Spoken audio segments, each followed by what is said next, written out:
लंबा हाथ मारते, लंबा लंबा कुच्ची लिया था, कुच्ची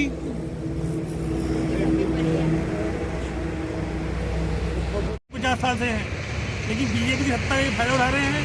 ये बहुत गलत बात है। अपनी 50 साल से बीजेपी भी है, लेकिन ये बीजेपी में रह के ये गलत काम कर रहे हैं। ये गलत काम है। अपनी सत्ता का फायदा है तो जनता की नौकरी, जनता की नौकरी और जनता को खा रही है लोग। क्या फायदा उसका? अपने पद पे रह के ये लोग बहुत बार कहा कि आराम से बैठ के बात करो, आराम से बैठ के, मगर ये 2-4 बातें जनता की नौकर होकर जनता की प्रॉपर्टी हड़प कर रही है लोग। हम तो बीजेपी नेता नहीं, बच्चा का बीजेपी है। हम तो सीओ साहब के पास भी गए, उन्होंने भी 28 तक टाइम दिया, मगर इन्होंने फिर हमारे पे केस डाल दिया। अलग अलग वकीलों से हमें नोटिस भिजवा रहे हैं। योगी सरकार से यही अपील है कि भैया ऐसे आदमी को अपने समझ सिखाना चाहिए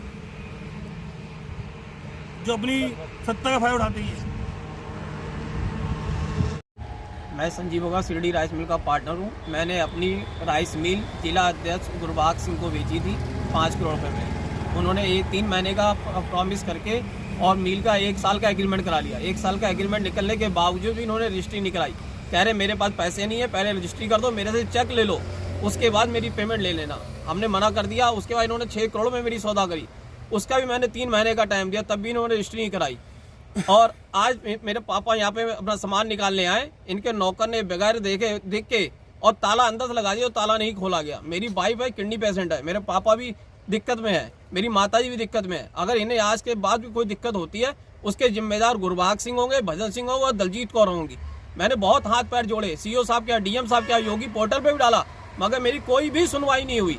इसका जो भी जिम्मेदार होगा गुरबाग सिंह, भजन सिंह और दलजीत कौर होंगे। मैंने अपनी प्रॉपर्टी पे ताले लगाए, अगर ताले टूटते हैं उसके जिम्मेदार गुरबाग सिंह, भजन सिंह और दलजीत कौर होंगे। तो कल को आत्महत्या करने मजबूर है। और मैं आत्महत्या करने मजबूर है। मेरे पत्नी के डायलिसिस कराने के लिए मेरे पास पैसे नहीं है। मैं दिल्ली गया, मैंने भजन सिंह से पैसे लेने थे, उन्होंने मेरे लिए 50,000 रुपये दिल्ली नहीं डाले। मैंने किसी और से मांग के अपनी घरवाली का इलाज कराया दिल्ली में। सरकार से वो है कि मेरा इसका निपटारा, मैं अभी से बेचना नहीं चाह रहा। जो मैंने प्रॉपर्टी 5 करोड़ में बेची थी, आज की तारीख में मेरी प्रॉपर्टी 10 करोड़ रुपए की है। अगर वो 10 करोड़ में मेरा समझौता करते हैं तो मैं प्रॉपर्टी बेचूं, वरना मैं प्रॉपर्टी नहीं बेचना चाह रहा। और जो पैसे भी देने हैं, मैंने काश्तकारों को पैसे ही देने हैं। काश्तकार मुझे बहुत परेशान कर रहे हैं, बैंक भी मुझे प्रताड़ित कर रही है। ठीक है भैया, धन्यवाद।